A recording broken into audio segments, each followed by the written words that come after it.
ጤና ይስጥልኝ ለሁላችን በእግዚአብሔር እርዳታ ማለት ነው። ዛሬ በዚህ ቪዲዮ የምንነጋገርበት ርዕስ ጉዳይ ምንድነው? ስለ ልጆች ትምህርት ጉዳይ ይሆናል ማለት ነው። ሁላችን እንደምናውቀው ማለት ነው ልጆች እርፈት ከወጡ ወር ከሁለት ሳምንት ሆኗል ማለት ነው። ወደ ትምህርት ገበታም ለመመለስ ማለት ነው ሁለት ሳምንታት ቀርቷል ማለት ነው። ስለዚህ እነዚህ ልጆች ማለት ነው ወደ ትምህርት ገበታ ሲመለሱ ምን አይነት ነገር መዘጋጀት አለበት? እንዴት ነው እነሱ ማዘጋጀት የምንችለው? ምን ነገሮች ያስፈልጋቸዋል የሚለውን ጉዳይ እንነጋገራለን ባጭሩ ማለት ነው። ከዚህ በፊት ግን ልጆች ማለት ነው በዚህ እርፈት ላይ ማለት ነው ከመውጣታቸው በፊት ማለት ነው ቅድመ ዝግጅት እንዳደረጋችሁና የተለያዩ ትምህርት አዘል ጉዳዮች ሆነ ትምህርቶችን እንደተማሩ ተስፋ አደርጋለሁ። ምክንያቱም ልጆች ከእርፈት ሲወጡ ማለት ነው ብዙ ነገር ማስተማር ይቻላል። እንዲሁም ማለት ነው ካላቀድንና ቀድመን ካልተዘጋጀን ማለት ነው ልጆች ባላሰቡት ሊውሉ ይችላሉ ማለት ነው። ስለዚህ እንደ ወላጅ እንደ ኃላፊነት ማለት ነው እኛ እነዚህ ልጆች ማለት ነው ግዴታ በስነ ስርዓት እንዲያድጉና በስነ ስርዓት ራሳቸውን እንዲጠብቁ ማድረግ ኃላፊነት አለብን ማለት ነው። ከዚህም አንፃር ወደፊት ማለት ነው ከሁለት ሳምንታት በኋላ ማለት ነው ልጆች ወደ ትምህርት ገበታ ይመለሳሉ። ወደዚህ ትምህርት ሲመለሱ የሚያስፈልጋቸው ነገሮች ምንድነው? አንዳንድ ጊዜ በትናንሽ ትናንሾች ነገሮች ላይ ማለት ነው ትኩረት እናደርጋለን።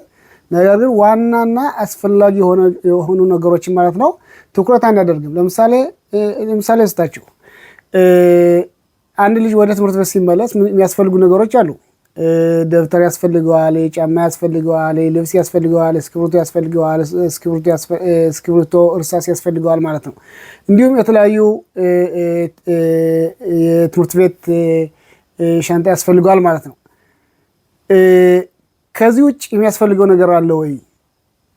እነዚህ የጠቀስኳቸው ነገሮች ዋና ነገሮች ናቸው ወይስ አይደሉም የሚለውን ግዴታ መጠየቅ ያስፈልጋል። ስለዚህ እነዚህ የጠቀስኳቸው ነገሮች ማለት ነው ውጫዊ ቁሶች ወይም ቁሳዊ መዘጋጃዎች ናቸው። ነገር ግን ልጁ ማለት ነው ወደ ትምህርት ሲመለስ መንፈሳዊ ዝግጅት መደረግ አለበት። ልጁ ማለት ነው በመንፈሳዊ ደረጃ መገንባት ይገባዋል። ይህ ሲባል ማለት ነው ወይም የሳይኮሎጂ ዝግጅት የሚባለው ምንድነው? ልጁ ወደ ትምህርት ገበታ ሲመለስ ምን ነገር ያጋጥመዋል፣ ምን ነገር ማድረግ አለበት፣ እንዴት መናገር እንዳለበት፣ እንዴት ነገሮችን መጠየቅ እንዳለበት፣ እንዴት ማሰብ እንዳለበት፣ ትክክል ያልሆነ ነገር ቢያይና ቢመለከት እንዴት ማስረዳት እንዳለበት፣ ወይንም የሆነ የተለያየ ችግር ቢፈጥረው ችግሮችን እንዴት መፍታት እንዳለበት ማስረዳትና ማዘጋጀት አስፈላጊ ማለት ነው ያስፈልጋል ማለት ነው። ይህን ያልኩበት ምክንያት ምንድነው? ለምሳሌ አንድ ልጅ ትምህርት ቤት ሊቀይር ይችላል። ከሌላ ቦታ ሊመጣ ይችላል። ከሌላ ከተማ ሊመጣ ይችላል። በዚህን ሰዓት ወደዛ ትምህርት ቤት ሲገባ ትምህርት ቤቱ አዲስ ትምህርት ቤት ነው። ቦታው አዲስ ቦታ ነው። መምህራን አዲሶች ናቸው። ጓደኞቹ አዲስ ናቸው። ይህን ማለት ነው እነዚህን ነገሮች ወይንም እነዚህን አዲስ ነገሮች ማለት ነው ወደ እነሱ ጋር ተዋህዶ ለመማርና ለማደግ ልጁ ማለት ነው ብዙ ውጣ ወረድ ያሳልፋል ማለት ነው። በዚህ ውጣ ወረድ ላይ ማለት ነው ልጆች ብዙ ነገሮች ወይም የተለያየ ባህሪያት ሊያሳዩ ይችላሉ። ስለዚህ እነዚህ ባህሪያቶች ወይንም መጥፎ ባህሪያቶች እንዳይፈጠሩ ማለት ነው መጀመሪያ ልጁ ማለት ነው ለልጁ ቅድመ ዝግጅት መደረግ አለበት ማለት ነው።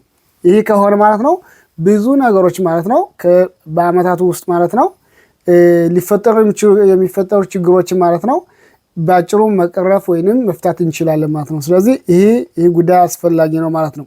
ከዚህ በተጨማሪ ደግሞ አንድ ልጅ ማለት ነው ወደ ትምህርት ቤት ሲመለስ ቅድመ ዝግጅት አስፈላጊ ነው ያልኩበት ምክንያት ምንድነው? ልጁ ከትምህርት ገበታ ከራቀ ሁለት ወራት አልፏል ማለት ነው። ይህ ማለት ደግሞ ብዙ ጊዜ ነው። ስለዚህ ልጁ የመማር ስልቱ ብዙ ጊዜ ሊረሳ ይችላል። ምክንያቱም ገና ህፃኖች ናቸው። ከዛሬ በፊት የተለያየ የቤት ስራ ወይንም ፈተና የፈታባቸው ወይንም ፈተናዎችን የሰራባቸው መንገድ ሊረሳ ይችላል። ወይንም የማዳመጥ ችግር ሊኖርበት ይችላል። ማለት ልጁ መምህሩ ሲያስተምር ለብዙ ጊዜ ተቀምጦ ማዳመጥ ሊከብደው ይችላል። እነዚህ ነገሮች እንዳይፈጠሩ ቅድመ ዝግጅት መደረግ አለበት ማለት ነው። ያ ካልሆነ ግን የተለያዩ ባህሪያቶች ልናይ እንችላለን። በዛን ሰዓት እኛ ልንጠራ እንችላለን። ስንጠራ ደግሞ እንዲሁ ዝም ብለን እሱ መቆጣት ሳይሆን ለልጁ አስፈላጊ የሆኑትን ነገሮች በማጣራትና በመጠየቅ የሚያስፈልገውን ነገር ማሟላት አስፈላጊ ነው ማለት ነው። ስለዚህ የዚህ ቅድመ ዝግጅት የሚያስፈልገው ጉዳይ ምንድን ነው? ዋናው ነገር ይሄ ነው። ከሌሎች ቁሳቁሶችን ከመግዛታችን በፊት ይህን ቅድመ ዝግጅት ማድረግ አስፈላጊ ነው። ቅድም እንደጠቀስኩት ከትምህርቱ ገበታ ርቆ ስለነበረ ከጓደኞቹ ጋር አብሮ አልነበረም፣ ከመምህራን ጋር አብሮ አልነበረም።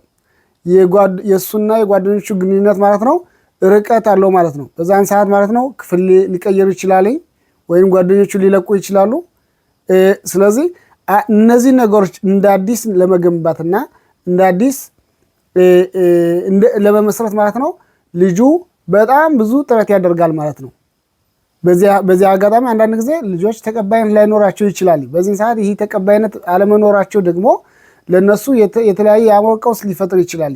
ስለዚህ እኛ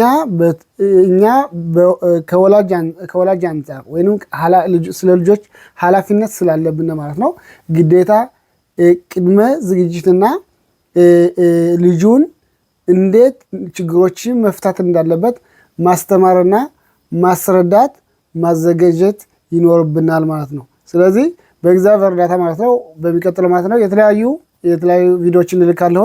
በመከታተል ጥያቄ ያላችሁ ማለት ነው በስልክ ደውላችሁ መጠየቅ ትችላላችሁ። ወይም የምክር አገልግሎት የሚያስፈልግ ሰው ካለ ማማከር ትችላላችሁ ማለት ነው። ያለኝን እውቀት ለመካፈል ዝግጁ ነኝ እና መልካም ጊዜ ይሁንልን።